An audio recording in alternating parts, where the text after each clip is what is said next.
কাল রাজবাড়ীতে সেনাবাহিনীর শীতকালীন প্রশিক্ষণ সমাপনীতে যোগ দেবেন প্রধান উপদেষ্টা ডক্টর মোহাম্মদ ইউনূস। আলোচনাতে যোগ দিচ্ছেন আশুকিন প্রিন্স।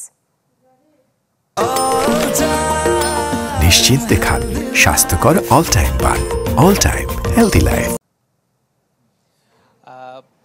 মুক্তিযুদ্ধের সময়ে পাক সেনাদের বিরুদ্ধে প্রতিরোধের গুরুত্বপূর্ণ একটি স্থানে ছিল এই রাজবাড়ী এলাকা, এবং এই রাজবাড়িতে মূলত অনুষ্ঠিত হচ্ছে যে সামরিক প্রশিক্ষণ, যেটির চূড়ান্ত পরিদর্শন করবেন প্রধান উপদেষ্টা ডক্টর মোহাম্মদ ইউনূস। সাদিয়া, আপনাকে জানিয়ে রাখি যে 1 মাস আগেও এই এলাকাটি ব্যবহারের অনুপযোগী ছিল, তবে সামরিক বাহিনীর সদস্যদের চেষ্টায় এটি কিন্তু ব্যবহারের উপযোগী করা হয়েছে, এবং যার অবস্থান পদ্মার চরে রাজবাড়ী এলাকাতে।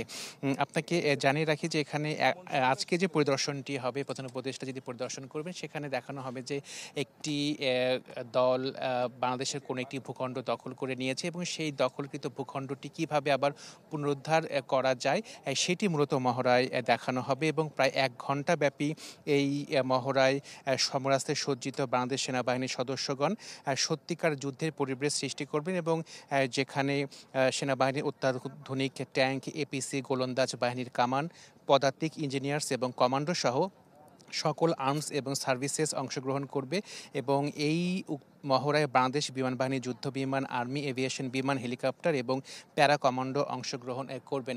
এবং এরই মধ্যে আমরা জানতে পেরেছি যে প্রধান উপদেষ্টা হেলিকপ্টার যোগে ঢাকা থেকে রাজবাড়ির উদ্দেশ্যে তিনি রওনা হয়েছেন। হয়তোবা কিছুক্ষণের মধ্যেই প্রধান উপদেষ্টা এই রাজবাড়িতে সামরিক প্রশিক্ষণ এলাকাতে অবতরণ করবেন। এরপরে মূলত মহড়াটি শুরু হবে।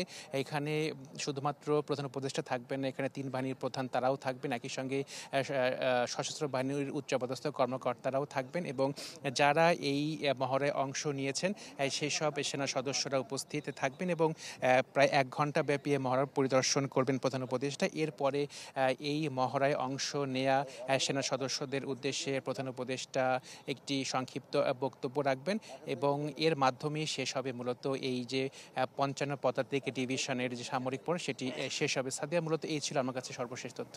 প্রিন্স, আপনাকে অনেক ধন্যবাদ। রাজবাড়ী থেকে যোগ দিয়েছিলেন সহকর্মী আশুকিন প্রিন্স।